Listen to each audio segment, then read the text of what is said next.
les rendez-vous de l'écho sur Grand Lille TV avec la Caisse d'épargne. La Caisse d'épargne, vous être utile. Le rendez-vous de l'écho, aujourd'hui sur Grand Lille TV, pour évoquer de nouveau la journée de la transmission et de la croissance externe avec la Caisse d'épargne Nord-France-Europe ce 17 novembre à la Cité des Échanges à Marcq-en-Barœul.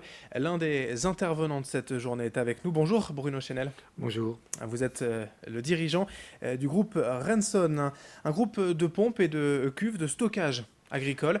Alors en deux mots, si vous deviez vraiment expliquer un peu plus aujourd'hui votre métier. Alors, Renson est une vieille entreprise. Alors, on dit Renson ou Rançon. En fait, c'est une société d'origine belge. Alors, je vais dire Renson, une entreprise qui est une vieille PME française de 1923. Nous fabriquons et nous commercialisons des pompes, essentiellement dans le monde agricole. Pourquoi faire? Pour s'occuper des animaux, c'est-à-dire leur donner à boire. Donc, tout ce qui tourne autour de l'eau. Et puis, une fois qu'ils ont bu, ils font comme vous et moi. Donc, tout ce qui s'occupe après les déjections animales, d'une part. Et la deuxième grande partie de notre métier, c'est de transférer tout le fuel nécessaire aux engins agricoles. Un tracteur, ça marche avec une pompe pour remplir son réservoir et une cuve pour stocker le fuel. Évidemment, il ne va pas à la station-service. Voilà pour la présentation de l'entreprise. Et sur le volet plus business, vous l'avez dit, 1923, une entreprise donc bientôt centenaire, qui n'a, j'imagine, pas eu une histoire linéaire. Vous concernant, comment ça s'est passé? C'est une entreprise qui a été fondée par la société, enfin la famille Renson, pardonnez-moi. Oui. La troisième génération n'a pas réussi à donner l'envie de l'entreprise à la quatrième. C'est à ce moment-là que je suis intervenu. J'ai racheté l'entreprise à Monsieur Renson en octobre 2003. Avec forcément donc un parcours vous concernant. Et justement, la transmission, voilà, la croissance externe, on va en parler lors de cette journée. Qu'est-ce que cela vous évoque, vous, ce genre de transmission d'entreprise familiale reprise par un tiers? Alors la croissance externe, c'est d'abord, ça a été une première acquisition qui pour moi du coup n'était pas externe puisque c'était la première. C'est un parcours difficile parce que quand vous rachetez à une famille, vous rachetez à une histoire et donc quelqu'un vous transmet son patrimoine. J'ai d'ailleurs beaucoup accordé d'importance de garder le nom de l'entreprise parce que moi je me sens plutôt comme quelqu'un qui transmet. J'ai reçu de Monsieur Renson et je vais transmettre à d'autres, peut-être à mes enfants, peut-être à d'autres. Ça, c'est un parcours difficile parce qu'il faut deux choses: convaincre un vendeur que vous êtes digne de lui succéder, puis convaincre des banquiers ou des fonds d'investissement que vous êtes capable de réussir et donc de vous accompagner. Pour ce qui est de la croissance externe, j'en ai fait plusieurs fois puisqu'on a eu la chance d'acheter des confrères.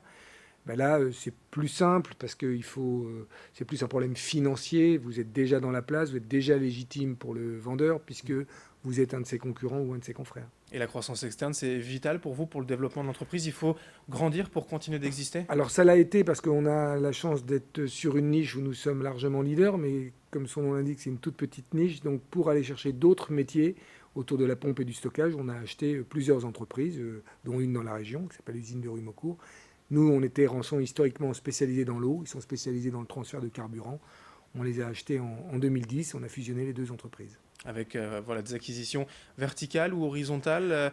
Jamais de verticale, que dans la distribution. On a racheté en début d'année une autre petite entreprise plus spécialisée dans la distribution de carburant vers les pétroliers.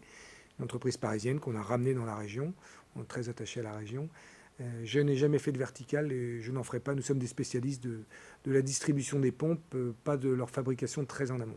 Alors l'idée, c'est quoi en fait sur ces acquisitions, cette croissance externe à l'horizontale? C'est de maîtriser comme ça en amont finalement la concurrence, de grossir, je le disais, pour survivre? Il y a deux idées. Le premier, c'est de diversifier les risques. Quand vous êtes que dans l'eau et qu'en dans l'agricole, une année comme en ce moment où les moissons sont très mauvaises, c'est contracyclique et c'est mauvais pour vous. Et donc l'idée, c'est de diminuer votre risque en diversifiant.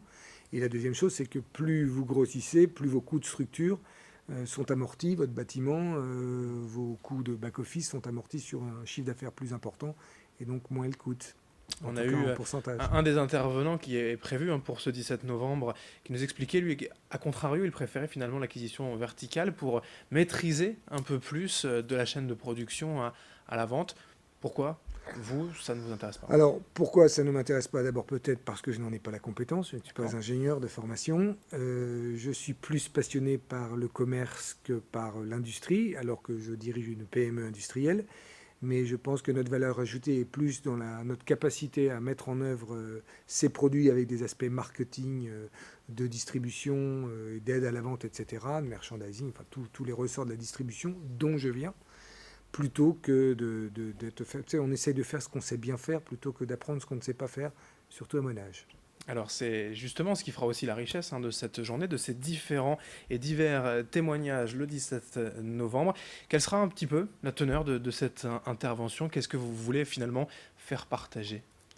Je voudrais d'abord faire partager l'esprit d'entreprendre, l'esprit de l'entreprise. Je crois qu'il y a de très belles PME dans ce pays et particulièrement dans cette région.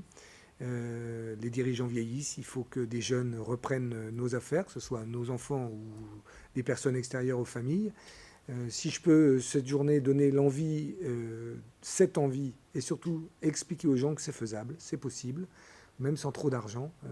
Oui, c'est l'un des thèmes, en fait, c'est croissance externe, de l'opportunité au risque. Malgré les risques, les opportunités sont belles et sont à saisir. C'est ça, Mais la vie est risquée, votre métier est risqué, le mien est risqué, conduire une voiture c'est risqué, faire des enfants c'est risqué.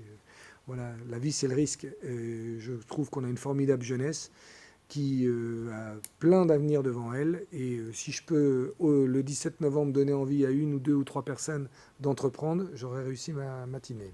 Merci Bruno Chanel, dirigeant donc du groupe Rançon, Rançon, vous choisissez effectivement, d'être venu aujourd'hui sur Grand Lille TV. Merci à vous. Je vous remercie, monsieur.